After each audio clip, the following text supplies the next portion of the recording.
Our next speaker. This is a great pleasure, as always, to welcome Sterling here. He's a journalist and the primary driving force behind PESWiki.com, PESN.com, FreeEnergyNews.com, NewEnergyCongress.org, and EnergyNest.org. I'm going to refer to him as SterlingAllan.com in a minute. And Pure Energy Systems Network, which he's the CEO, Chief Executive Officer, is the premier news, directory, and networking service whose mission is to find and facilitate the best exotic free energy technologies. This is a very exciting area that he has a lot of knowledge about. In May 2012, Sterling founded the New Energy Systems Trust to help bring these new energies to market. So he's traveling around the world exploring the applications of new energy, free energy technologies, and is very interested in specifically the Keppe motor. So a great pleasure to introduce Sterling Allan.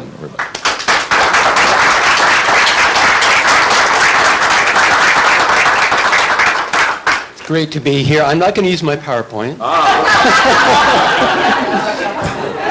So just for a couple of reasons, you can go ahead and shut that off. Yeah, shut that. I had an hour of material and I was going to try and compact it into half an hour, but I want to go ahead and speak from the heart and from memory to connect with you as the previous speakers have and talk to you about the consciousness of energy as in electricity. And it is a very germane topic. My interest in the Keppe motor started about 5-6 years ago when there was a press conference. I was following it. It was just a technology of thousands that I encounter in trying to find these great technologies. And I then started communicating with them, just tracking them. And then I was invited down here to see it in person. And I was blown away by, this isn't just a technology, it's a way of life. And there was a philosophy behind this motor that gave birth to the technology, that there was a way of looking at life and interactions, and it was that philosophy, and they specifically took the question of how can we take this concept of conscientization and bringing nature back into the way we do things, the way that things naturally occur, rather than forcing things. And they made a motor out of it. And it's a phenomenal motor. Hi, Kelly. And so, it was an amazing experience to encounter this whole culture, to meet people like Richard and Susan and these others. I was not on that visit, I didn't meet Susan, but at this visit I did. So it was a remarkable experience for me. I resonate with the whole Keppe philosophy. Not that I agree with every last point, and I don't think any of us will, and that's okay. But there are some core concepts that I think we can gravitate toward that help us in a lot of areas of our life, in our business, in our personal life, in technologies. And so today I want to talk about the conscientization, or the bringing conscience into energy. Because right now, would you not agree that the way we use energy is very inverted, very upside down? We pollute the planet, we use oil, we burn fossil fuels, and we are destroying the planet. And even our cell phones, you put them in, some ladies put them right here, they'll cause cancer just by sitting there in the same place. You don't want to do that. I've seen, just Google cell phones and cancer and look at the images, and you'll never do it again, okay? These devices that we're using, we're not thinking about how is this helping us from a physical, emotional point of view. It just doesn't work, and so energy is upside down right now. And what's exciting to me is that the new energy technologies that I'm tracking, almost in every case, not only are not detrimental, but they're actually helpful. they actually are beneficial to health because they're in harmony with nature instead of fighting against nature.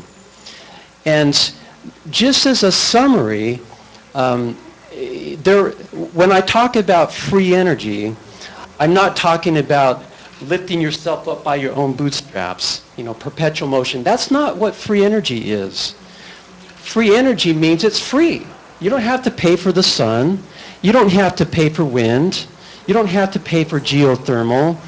And the ones I just listed, those are conventional free energy technologies.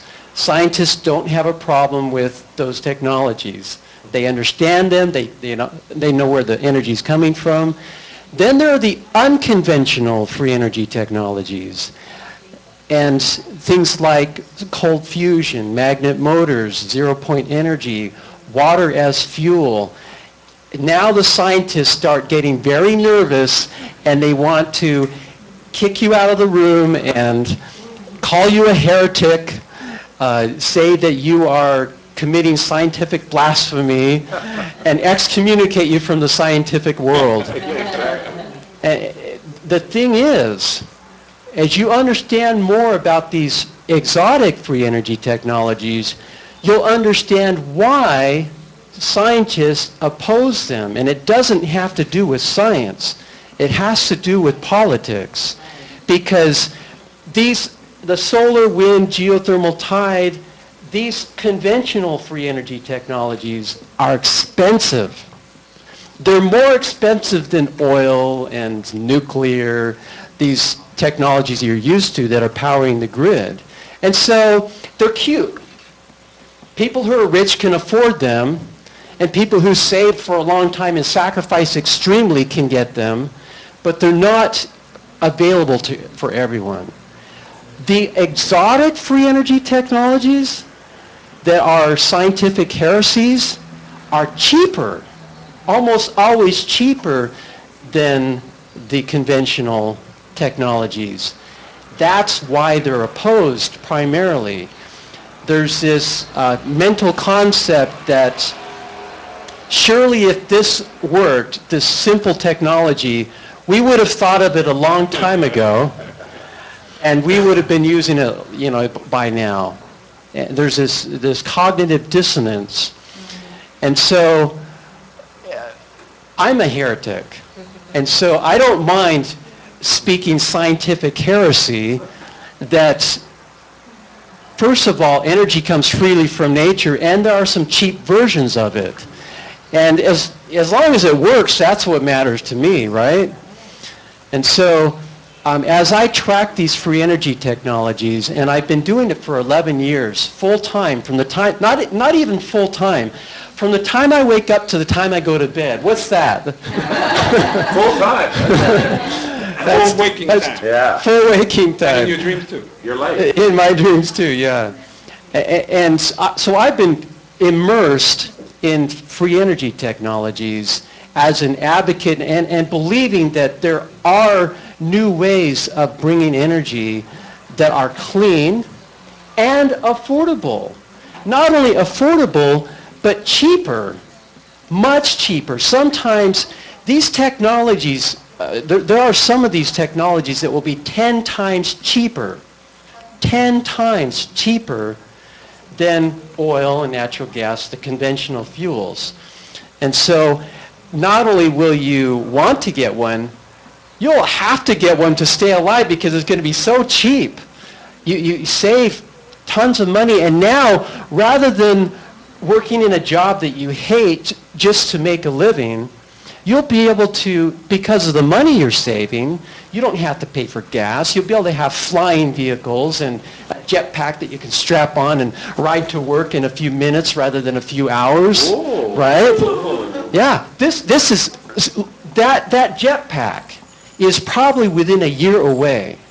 Okay, it's actually using fossil fuels, but this one is. But when some of the other technologies come out, you replace the fossil fuel with non-fossil fuel, right? With free energy from the environment, and you don't have to stop for fuel. You just fly as long as you want, fly all day long if you want.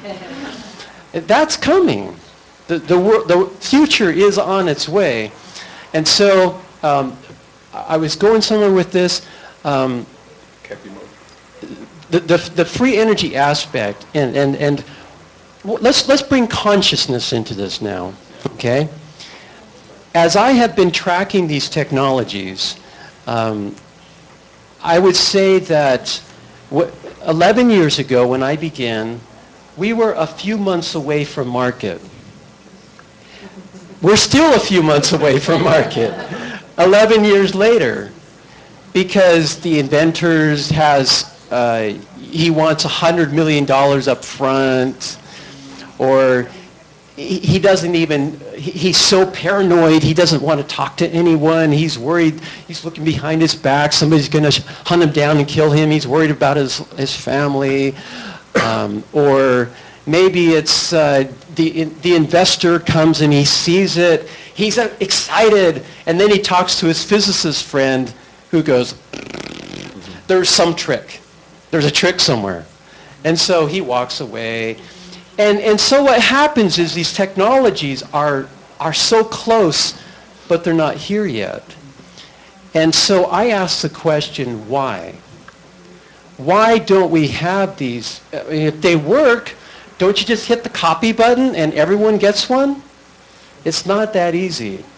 There are many steps that it takes to take a working technology and to move it into the marketplace. For a traditional, just a regular technology, you're talking 18 months to do the engineering, to do the testing, to get the certifications. It's a long process. And then you introduce the exotic aspect of free energy, and everyone who gets involved has to be converted, and they get derailed, and it's a crazy process. So that's part of it. And that has to do with consciousness. But there's something more. And here's what I think it boils down to. Free energy is all about freedom.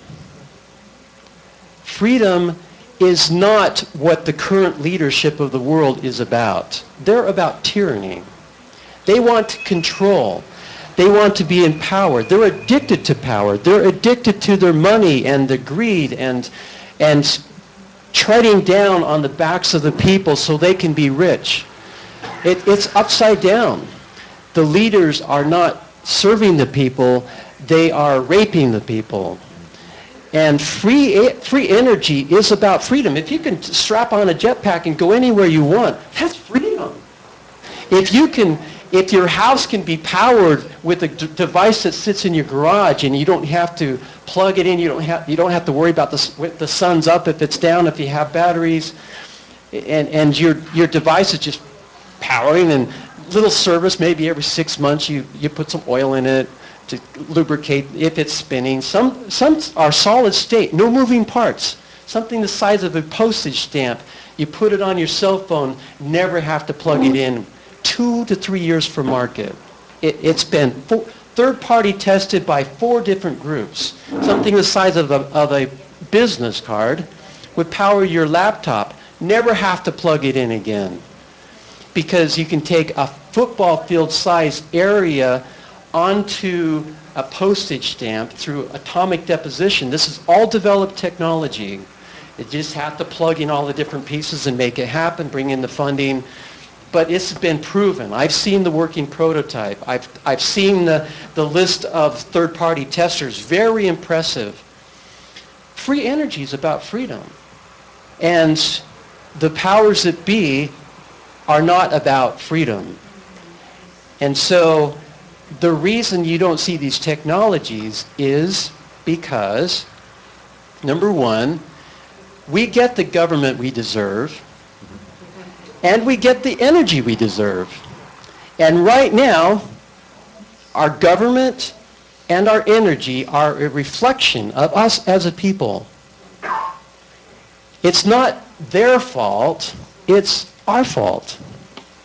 And until we as a people change how we think and how we view society, we're not going to get free energy. There has to be a transformation of society. There has to be a waking up.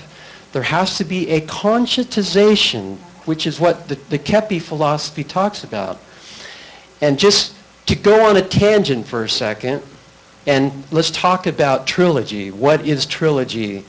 And it's been described as this very complex, life-changing, something that you need to study. But it really boils down to one sentence: bringing conscience back into our lives. Is that pretty close?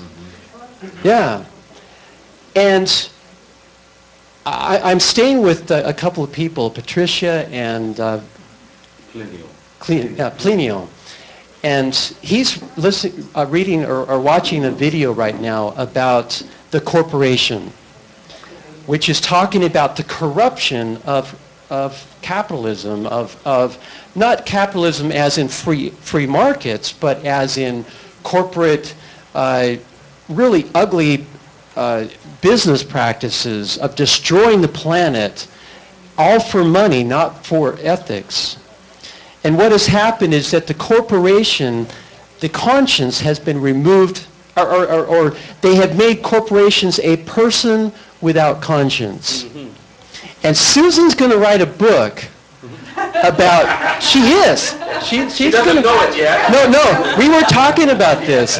She's going to write a book about bringing conscience into corporations.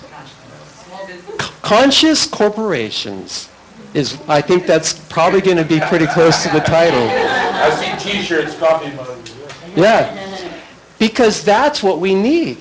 We need to bring ethics and morals and conscience back into corporations, into governments, into science. And so, and into energy. That's my area, is energy. And so by bringing conscience back into science, into corporations, into energy, then we'll deserve free energy. And so I don't think everyone in the world has to become conscious before this is going to happen. You have a critical mass. The American Revolution, 3% of the people supported the American Revolution when it started. Just 3%. And at the height of the American Revolution, it was 8%. Okay? And we won. Yeah? Every revolution, you're saying. Pretty much. Yeah. And so it's not like we have to convert the world and the world has to become conscious and we have a long ways to go. Because there's this 100th monkey syndrome. That when a core group of people get it, everyone gets it. It just catches on. It's like when you're turning on the radio, you're changing stations manually. Nowadays we just hit the search button and it finds its station for us. Yeah. But you used to have to turn the dial and you start getting static and then it would lock in and you get this clear signal. And if you watch your finger as you're turning that knob, it's and then it locks in. And there's this range where it's locked in.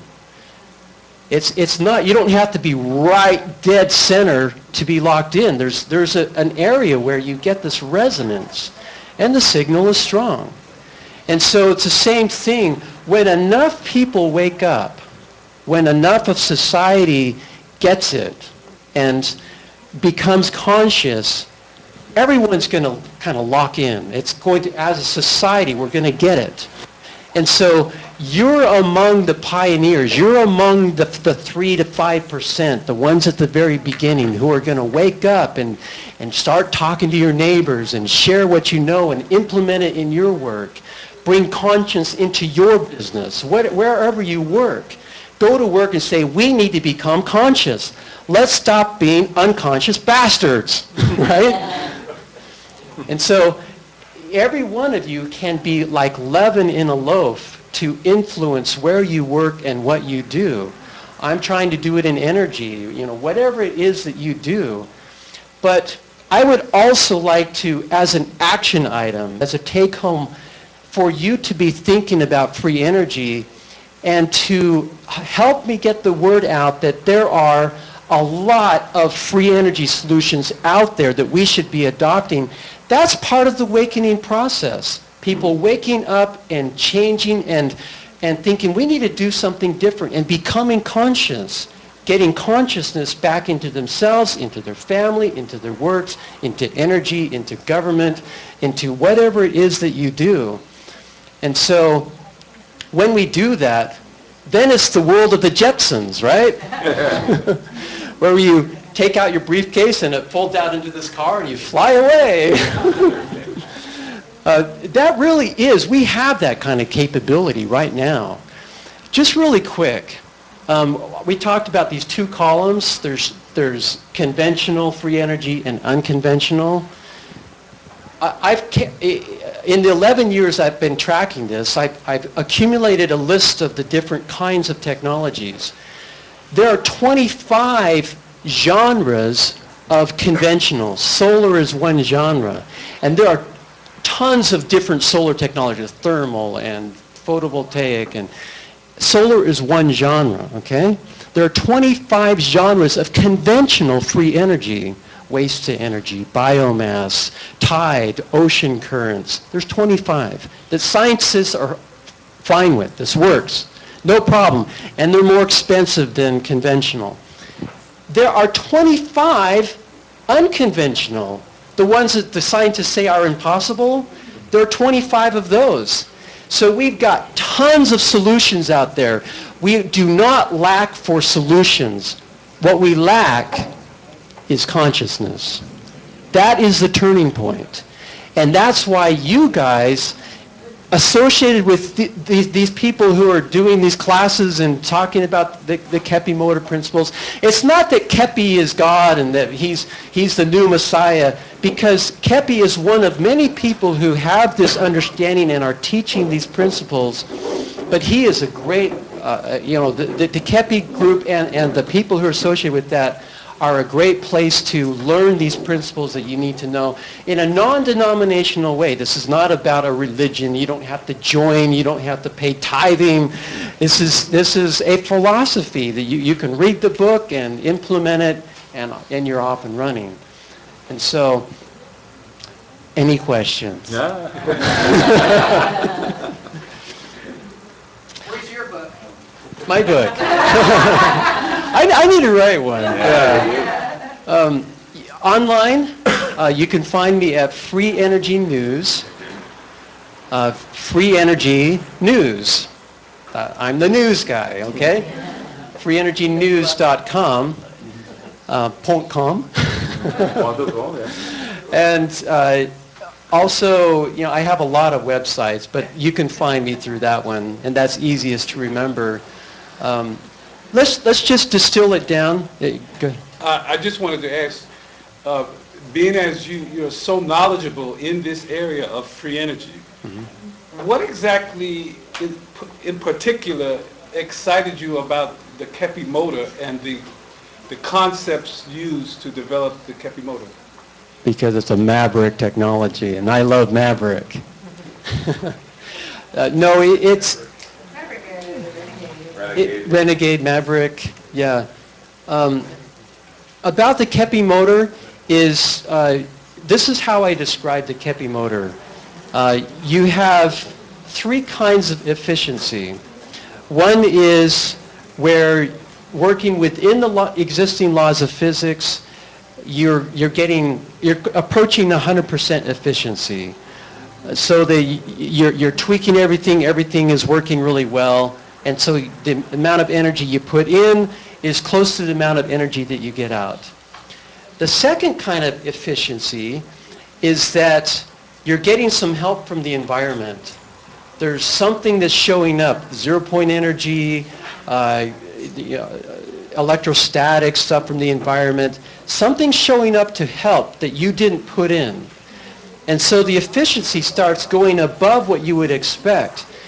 If you have a motor that's 100% efficient, by the time you think about air resistance, friction of the turning parts, electrical resistance, losses in that regard, by the time you get to 100%, you've had some help from somewhere else to get you to the 100%. That's the Keppe motor. Okay? They're in that ballpark. You put in energy and you get this much out. And then there's a third kind, which is you get so much energy coming in that the input can be supplied by the output and you have a generator. The Keppe motor's not there yet. Okay? So anyway, thank you for your time and I appreciate you listening. Great, thank you. I was thinking as Sterling was speaking about this idea of resonance, you know, when enough people, I didn't realize it was 3% of people in America before the revolution and 8% at the height. This is incredible. PowerPoint. So, just for a couple of reasons, there was you can go ahead and shut that off. I had an hour of material and I was going to try and compact it into half an hour, but I want to go ahead and speak from the heart and from memory to connect with you as the previous speakers have and talk to you about the consciousness of energy as in electricity. And it is a very germane topic. My interest in the Keppe motor started about, specifically took the question of how can we take this concept of conscientization and bringing, you know, nature back into the way we do things, the way that things naturally occur rather than forcing things. And they made a motor out of it. And it's a phenomenal motor. Hi, Kelly. And so, you know, it was an amazing experience to encounter this whole culture, to meet people like Richard and Susan and these others. I was not on that visit, I didn't meet Susan, but at this visit I did. So it was a remarkable experience. Our next speaker. This is a great pleasure, as always, to welcome Sterling here. He's a journalist and the primary driving force behind PESWiki.com, PESN.com, FreeEnergyNews.com, NewEnergyCongress.org, and EnergyNest.org. I'm going to refer to him as SterlingAllan.com in a minute.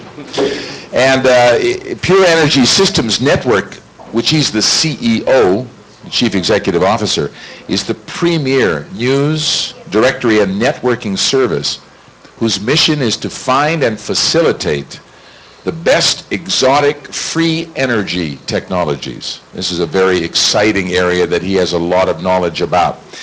In May 2012, Sterling founded the New Energy Systems Trust to help bring these new energies to market. So he's traveling around the world exploring the applications of new energy, free energy technologies, and is very interested in specifically the Keppe motor. So a great pleasure to introduce Sterling Allan.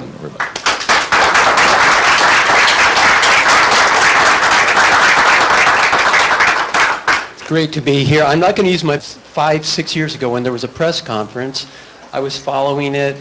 It was just a technology of thousands that I encounter in trying to find these great technologies. And I then started communicating with them, just tracking them. And then I was invited down here to see it in person. And I was blown away by, this isn't just a technology, it's a way of life. And there was a philosophy behind this motor that gave birth to the technology. That there was a way of looking at life and interactions, and it was that philosophy, and they